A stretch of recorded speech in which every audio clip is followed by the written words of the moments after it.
आज हम आपको भगवान शंकर की बड़ी ही अद्भुत कहानी सुनने जा रही हूँ। एक बार भगवान भोलेनाथ पृथ्वी लोक पर भ्रमण के लिए गए तो उन्होंने एक युवा को देखा। वह ईश्वर को दोष देता जा रहा था। वह अपने जीवन से निराशा था, दुखी था। तब भगवान शंकर बौद्ध भिक्षु का रूप धारण करके उसे युवा को असली दुख के बारे में ज्ञान देते हैं। तो चलिए इस कहानी के मध्य से समझते हैं कि असली दुख क्या होता है। अगर आप यह कहानी सुन रहे हैं तो पूरा सुनिए। इस कथा को आधा अधूरा छोड़कर जान की गलती मत करेगा, क्योंकि इस पवित्र कथा को पूरा सुनने से मां चाहा फल की प्रताप होगी। इसलिए इस कथा को पूरा सुन। आप शिवा भक्ति हैं तो भोलेनाथ का अंदर ना करें। सुख और दुख एक ही सिक्के के दो पहलू है, यह बात तो आपने सुनी ही होगी। सुख और दुख हमारे जीवन में लगातार आते ही रहते हैं और हमें लगता है कि हमारे जीवन में हजारों दुख हैं, हजारों समस्याएं हैं।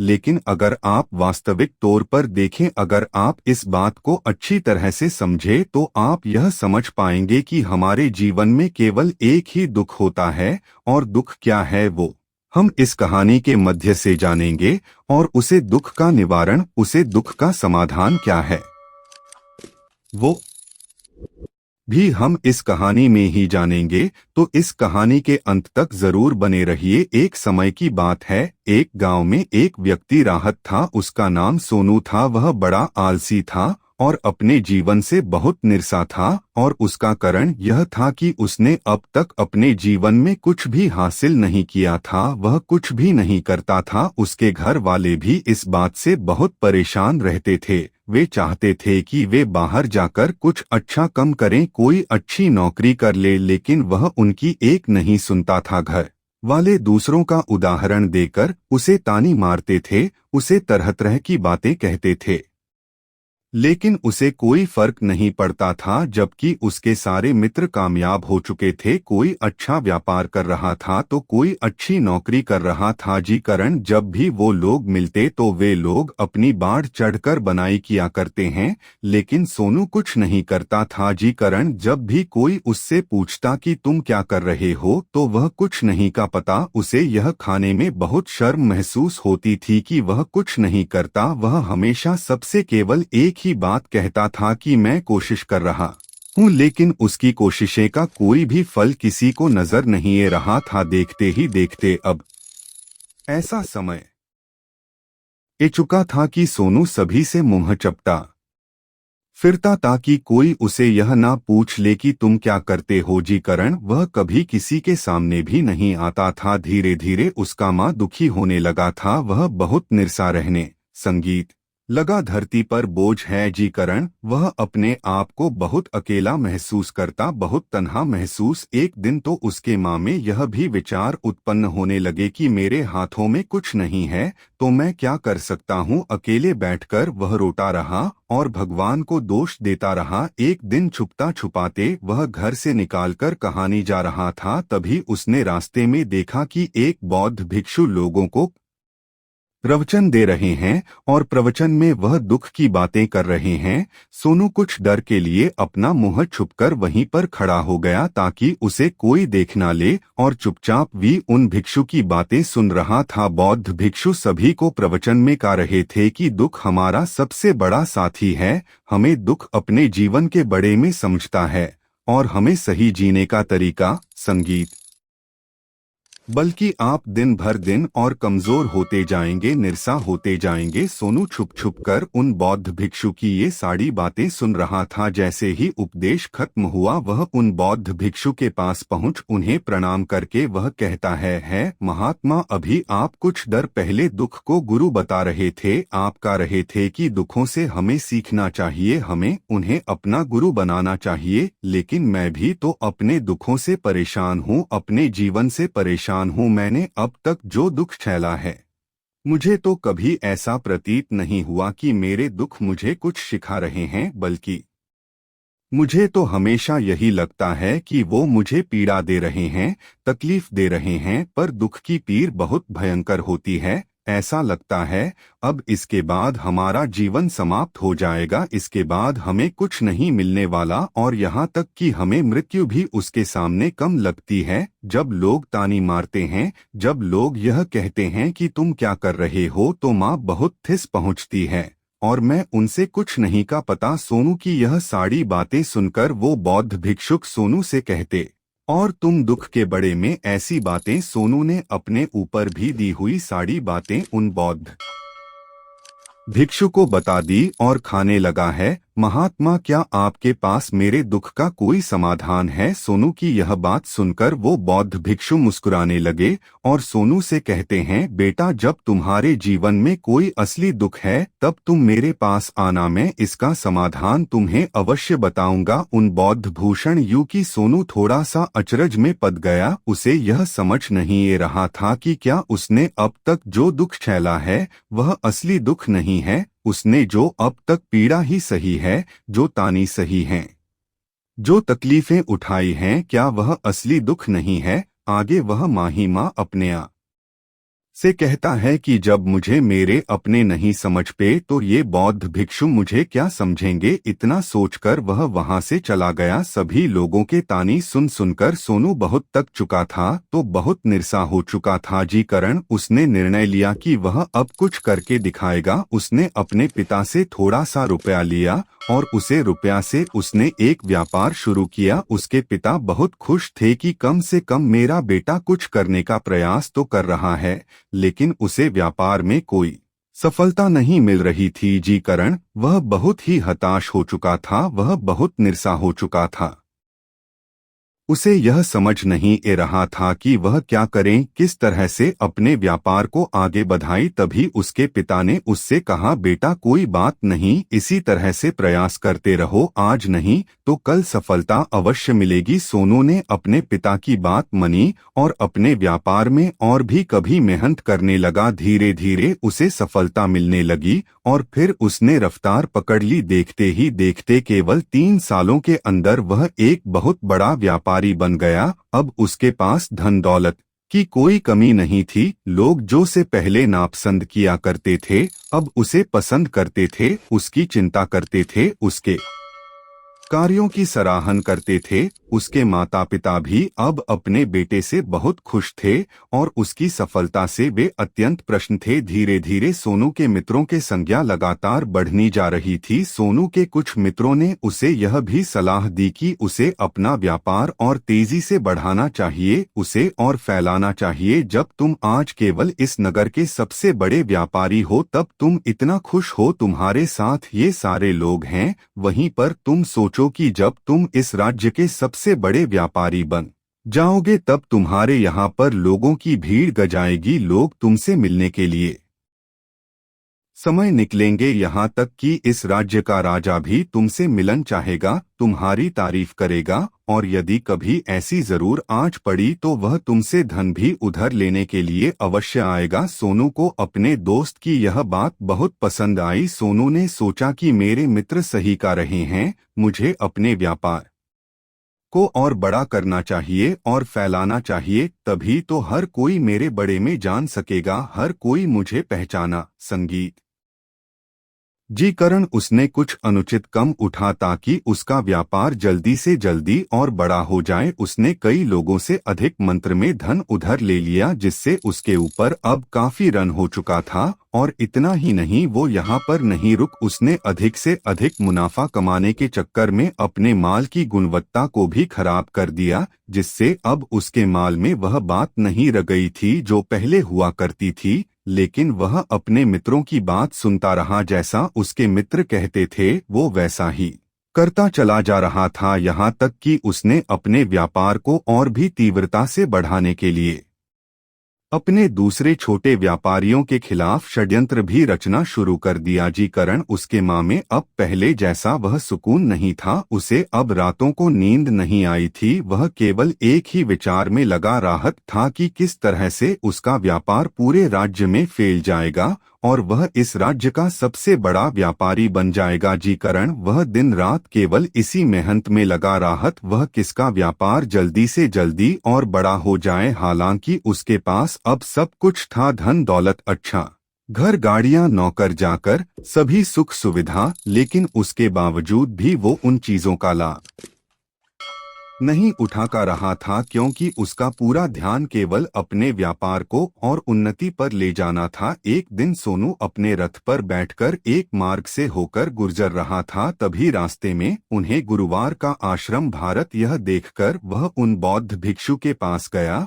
और बौद्ध भिक्षु से खाने लगा। है महात्मा, आपने कहा था कि जब मेरे जीवन में कोई असली दुख आए तब मैं आपके पास आऊं। इस कारण मैं यहाँ पर आया हूँ। आज मैं बहुत दुखी हूँ, मैं रातों को सो नहीं पता, मेरे पास सब कुछ होते हुए भी मैं उनका लुक नहीं उठा पता। उसने अपनी सारी बातें एक करके, बेटा जब तुम पहले बार आए थे तब भी तुम बहुत दुखी थे, लेकिन तब तुमने अपने दुख से क्या सीखा था? इसके जवाब में सोनू उन बौद्ध भिक्षु से कहता है महात्मा, जब मैं अपने जीवन में कुछ नहीं कर का रहा था तब मैंने अपने दुखों से यह सीखा था कि केवल सोने मंत्र से कुछ नहीं होगा, उसके लिए हमें कुछ करना भी पड़ेगा। और केवल कोई कर्म करना ही हमें सफल नहीं बनाता, बल्कि उसे कर्म को उसके अंजाम तक पहुंचाना हमें सफल बनाता है। फिर चाहे रास्ता कैसा भी हो, फिर चाहे परिस्थितियों कैसी भी क्यों ना हो, फिर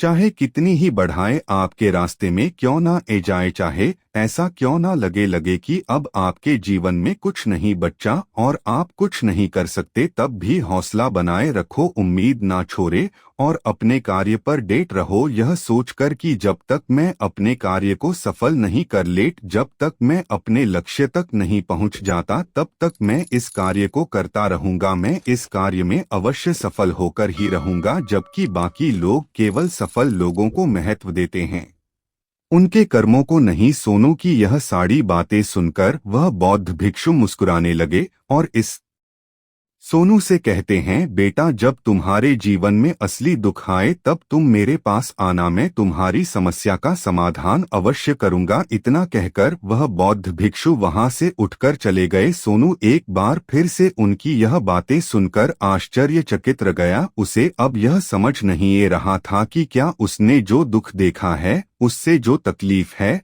अब तक सही है, क्या वह असली दुख नहीं है? उसके मन में अब एक सवाल उत्पन्न होने लगा कि असली दुख क्या है और इसकी पहचान क्या है, और मुझे कैसे पता चलेगा कि इस समय में असली दुख मैं हूँ? लेकिन उसने कुछ नहीं कहा। भैया सब सोच ही रहा था कि तभी वह बौद्ध भिक्षु सोनू के पास एक बड़ा सा घर लेकर पहुंच जाते हैं। उसे घर के अंदर सोने के सिक्के थे। उसे घर को देते हुए वह बौद्ध भिक्षु सोनू से कहते हैं, बेटा तुम इसे उसे पर के नीचे ढाबा दो, क्योंकि ये मेरे किसी कम का नहीं है।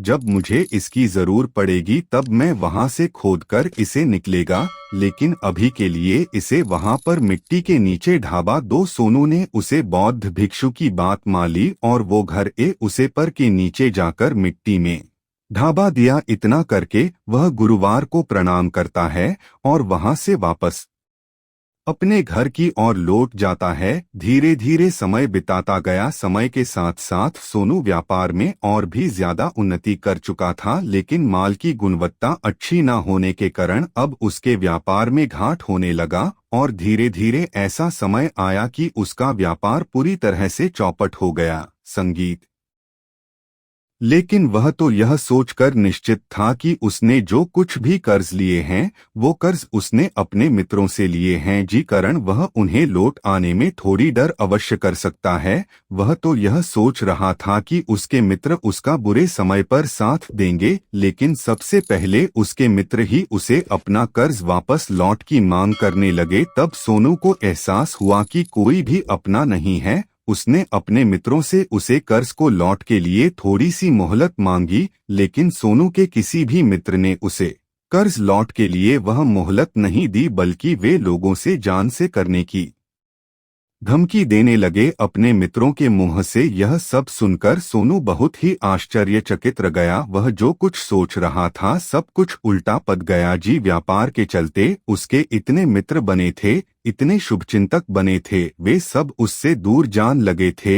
हर कोई उससे पीछा छुड़ाना चाहता था, कोई भी उसका साथ नहीं देना चाहता था। धीरे धीरे उसकी सारी संपत्ति नीलम हो गई। अब उसके पास कुछ नहीं बचा था, वह सड़क पर ए चुका था। उसने हार मानकर अपने माता पिता से कहा, पिताजी मेरी मदद कीजिए, मेरे ऊपर बहुत ऋण है, मुझे उसे लौटना है, कृपा करके मुझे थोड़ा सा धन दीजिए। इस पर सोनू के पिता ने सोनू से कहा, बेटा मेरे पास तो ले देकर बस यही एक छोटा सा घर है, अगर यह अभी मैं तुम्हें दे डन, यदि मैं इसे भी बीच डन तो मैं और तुम्हारी माँ कहाँ रहेंगे, हमें भी दर दर की ठोकें खानी पड़ेगी, हमें भी सड़कों पर भीख मंगनी पड़ेगी। ले देकर अब हमारे पास केवल यही संपत्ति बची है, इसलिए मैं तुमसे क्षमा मांगता हूँ। अपने माता पिता के मुख से यह सुनकर सोनू चुपचाप वहाँ से चला गया और माँ ही माँ वह सोच रहा था कि अब मेरे पास कुछ नहीं बच्चा, जो था वह तो सब लूट गया, बर्बाद हो गया, अब मैं जीकर क्या करूंगा। अब मेरे पास केवल एक ही रास्ता है जिससे मैं अपने कर्जदारों से अपना पीछा छुड़ा सकता हूँ। यह सोचता हुआ वह एक ऊंची पहाड़ी की ओर पहुंच वह पहाड़ी पर चढ़ता ही जा रहा था कि तभी उसे याद आया कि उन बौद्ध भिक्षु ने कहा था कि जब तुम पर असली दुख आए तभी तुम मेरे पास आना, मैं तुम्हारी समस्या का समाधान अवश्य करूंगा। यह सोचकर सोनू के माँ में एक बार फिर उम्मीद की वह लहर द्वारा पर सोनू तुरंत दौड़ता हुआ उन बौद्ध भिक्षु के पास पहुंच और सोनू ने उन्हें प्रणाम करके अपने ऊपर बीती हुई हर एक बात उन्हें बता दी और खाने लगा। है महात्मा, आपने कहा था कि जब मेरे ऊपर असली दुख आएगा तब आप उसका समाधान अवश्य करेंगे। तभी वह बौद्ध भिक्षु सोनू की इस बात को सुनकर मुस्कुराने लगे और कहते हैं, बेटा कहाँ है असली दुख, जब तुम्हारी जीवन में असली दुख आएगा तो मैं उसका समाधान अवश्य करूंगा। सब्र का बंध टूट गया और सोनू ने उन बौद्ध भिक्षुओं से कहा है, महात्मा आखिरी असली दुख क्या होता है? क्या मैंने आज तक जो भी दुख झेला है, जो भी तकलीफें आज तक मैंने सही है, क्या ये दुख नहीं है? क्या इसे दुख नहीं कहते? तभी वो बौद्ध भिक्षु सोनू से कहते हैं, बेटा पहले तो मुझे ये बताओ कि तुमने अपने दुख से क्या सीखा है। इसका जवाब देते हुए सोनू उन बौद्ध भिक्षु से कहता है, महात्मा मैंने तो यही देखा है कि जो लोग तुम्हारी तरक्की में तुम्हारा पीछा करते हैं, तुम्हारे साथ जुड़ने हैं, वो लोग तुम्हें अवश्य धोखा देंगे, क्योंकि ऐसे लोग बुरे समय पर तुम्हारा साथ नहीं देने वाले बल्कि तुम्हारा फायदा उठाने का ही वह प्रयास करेंगे। इसलिए ऐसे लोगों पर भरोसा ना करें, बल्कि जो लोग तुम्हारी असफलता के समय पर तुम्हारे बुरे समय पर तुम्हारे साथ खड़े हैं, वही तुम्हारे असली मित्र हैं और वही तुम्हारे साथ रहते हैं। और ऐसे लोग तुम्हें बहुत कम मिलते हैं, और जिन्हें ऐसे लोग मिलते हैं उन्हें हमेशा उनके कदर करने चाहिए। आगे सोनू उन बौद्ध भिक्षु से कहता है कि जब तुम कोई कार्य कर रहे हो तो उसे पूरी ईमानदारी से करो, धैर्य रखो, लालच न करो और अपने लक्ष्य तक पहुंचने के लिए भी कोई षड्यंत्र नाचो, क्योंकि ऐसा करने से तुम्हारे साथ ही बड़ा होगा और तुम्हें हमेशा नुकसान में रहोगे। सोनू की यह सारी बातें सुनकर बौद्ध भिक्षु उसे पर के पास पहुंचे। उन्होंने गड्ढा खुदा और वह घर निकालकर उसे सोनू के हाथ में थम दिया, जिसमें सोने के सिक्के भरे हुए थे। वह खर सोनू के हाथ में थमते हुए उन बौद्ध भिक्षुओं ने कहा, लो इसे पकड़ो और जब तुम्हारे जीवन में असली दुख आए तब तुम मेरे पास आना, मैं इसका समाधान अवश्य करूंगा। संगीत। लेकिन उसने अपने हाथों में पैर हुए उसे घर को देखा जिसके अंदर सोने के सिक्के थे। यह देखकर उसे माँ ही माँ यह लगा कि चलो अब तो थोड़ी सी राहत अवश्य हो जाएगी, मैं अपने मित्र का वो कर्ज लौटा सकूंगा और एक नया व्यापार भी फिर से आरंभ कर सकूंगा। जी करण उसने उन बौद्ध भिक्षुओं को प्रणाम किया, उनका धन्यवाद किया और वहां से चल पड़ा। सोनू ने उसे सोने के सिक्कों से सभी का कर्ज लौटा दिया और अपने लिए एक बार फिर से नया व्यापार शुरू किया। व्यापार छोटा था लेकिन अब की बार सोनू बहुत खुश था। उसने पूरी ईमानदारी, मेहनत और लगन के साथ अपने व्यापार पर कम किया और देखते ही देखते एक बार फिर से वह एक बार व्यापारी बन गया। लेकिन अब की बार वो बहुत खुश था, क्योंकि इस बार उसने कोई लालच नहीं की, नहीं किसी के लिए षड्यंत्र रचा, बल्कि उसने पूरी ईमानदारी और मेहनत के साथ अपने व्यापार पर कम किया। लेकिन जैसे जैसे आप धनी होते जाते हैं, जैसे जैसे आप अमीर बनते जाते हैं, समाज में एक डर और उत्पन्न होने लगता है, और वह अपनी दौलत को ना को देना जी कारण आप लोग दान करना शुरू कर देते हैं, पुण्य करना शुरू कर देते हैं, लोगों की मदद करते हैं, ताकि आपके जीवन में कभी कोई दुख ना आए। लेकिन यह जीवन सुख और दुख का संगम है जी कारण हर किसी को सुख और दुख से होकर गुजरा ही पड़ता है। इसी वजह से एक बार फिर से सोनू के जीवन में एक और दुख उत्पन्न हुआ। अब की बार उसके माता और पिता दोनों की मृत्यु हो गई। सोनू अपने माता पिता से बहुत प्रेम करता था जी कारण उसके माँ को बहुत गहरा आघात पहुँच। जब आखिरी बार वह उन्हें देख रहा था तो उसके माँ में हजारों सवाल उत्पन्न होने लगे। वह अपने घर लौटकर उसने देखा कि जी संपत्ति के लिए वह हमेशा लड़ते झगड़ने रहते थे, आज उसकी देखभाल के लिए कोई नहीं था। उसके माता पिता ने जो भी मेहनत की, जो भी अपने जीवन में इकट्ठा किया, सब यही रह गया। लेकिन अब सब कुछ खत्म हो चुका था है, और सोनू का माँ अब बहुत बेचैन हो रहा था। उसके माँ में हजारों सवाल उत्पन्न हो रहे थे और वह अपने आप को बहुत अकेला महसूस कर रहा था। उसे बहुत खाली सा महसूस हो रहा था। उसने इधर उधर देखा लेकिन उसे कुछ समझ नहीं आया। तभी उसे उन बौद्ध भिक्षु की याद आई। वे तुरंत ही भाग भाग उन बौद्ध भिक्षु के पास पहुंच उसे देखते ही उन बौद्ध भिक्षु ने सोनू से सवाल किया और कहा, क्या बात है बेटा, क्या कोई फिर से दुख आज पर है? तभी सोनू ने कहा, नहीं गुरुदेव, अब तो सब ठीक है, लेकिन आज मेरे माता पिता की मृत्यु हो गई और मैं बहुत अकेला महसूस कर रहा हूँ। मैं बहुत दुखी महसूस कर रहा हूँ, जैसे कुछ खाली सा है, जैसे कुछ अकेलापन सा। तभी वह बौद्ध भिक्षु सोनू से कहते हैं, बेटा इसमें दुखी होने वाली बात क्या है? यह तो जीवन है, एक दिन तो सभी को जाना है। यहाँ पर कोई रहने नहीं आया और ना ही कोई रहेगा। हम सब एक ना एक दिन मृत्यु को प्राप्त हो ही जाएंगे। और मृत्यु कब आएगी यह किसी को नहीं पता। हो सकता है कि तुम्हारी मृत्यु कल ही हो जाएगी या फिर आज। और अभी यह सुनकर सोनू आश्चर्यचकित रह गया। उसने उन बौद्ध भिक्षु से कहा है, महाराज आप यह क्या कर रहे हैं? मैं तो अभी जवान हूँ और मुझे तो अभी अपनी पूरी उम्र जीना है। मैं तो जीना चाहता हूँ, कुछ करना चाहता हूँ, और आप कह रहे हैं कि मैं कभी भी मृत्यु को प्राप्त हो सकता हूँ। इस पर वो बौद्ध भिक्षु सोनू से कहते हैं, बंदे इस ब्रह्मा में मत रहना कि मृत्यु केवल बूढ़े को आई है। बूढ़ों के सामने तो उनके जवान बच्चे तक मा जाते हैं। मृत्यु कभी किसी की उम्र देखकर नहीं आई और ना ही किसी को बताकर आई है। उन बौद्ध भिक्षु के मुख से यह सारी बातें सुनकर सोनू और भी ज्यादा बेचैन हो गया और वह चुपचाप वहां से चला गया। उसके माँ का वह खालीपन अब भी वैसे ही था। वह भी अपने आप को बहुत अकेला महसूस कर रहा था। उसके बाद से उसका माँ अपने व्यापार में भी नहीं लगता। जब भी वह कोई कार्य करता तो उसके माँ में ढेर सारे प्रश्न उठने लगता है। वो क्या कर रहा है, क्यों कर रहा है, और उसने इस कार्य को क्यों किया? उसके माँ में अब एक और प्रश्न उत्पन्न होने लगा था, क्या हम यहाँ पर केवल इसीलिए आते हैं कि इस जीवन को भीगे और एक दिन मृत्यु को प्राप्त हो जाए? वह यह समझ नहीं कर रहा था कि जीवन का असली मतलब क्या है। उसने कई विद्वानों से पूछा, अपनी तरफ से जो मुमकिन हो सकता था खोजबीन की, लेकिन उसे कोई भी जवाब नहीं मिलता रहा था। और जब उसे कोई जवाब नहीं मिला तो उसका दुख और भी बढ़ गया जी कारण उसके माँ की बेचैनी और भी बढ़ चुकी थी और उसे यह समझ नहीं आ रहा था कि वह क्या करे, कहाँ जाए, किस पूछे। तभी उसे फिर से उन बौद्ध भिक्षु की याद आई पहुंच और उसने अपने माँ की सारी बातें उन गुरुवार को बता दे। तभी वह बौद्ध भिक्षु मुस्कुराने लगे और सोनू से कहते हैं, बेटा आज पहले बार तुम्हारे जीवन में असली दुख उत्पन्न हुआ है। वास्तव में तो यही है जिसे हम दुख कह सकते हैं, जो दुख कहलन लायक है कि हमें पता ही नहीं हम क्या कर रहे हैं, कहाँ जा रहे, क्यों जा रहे हैं, वो कौन है, क्या है, हम क्या करना चाहते हैं।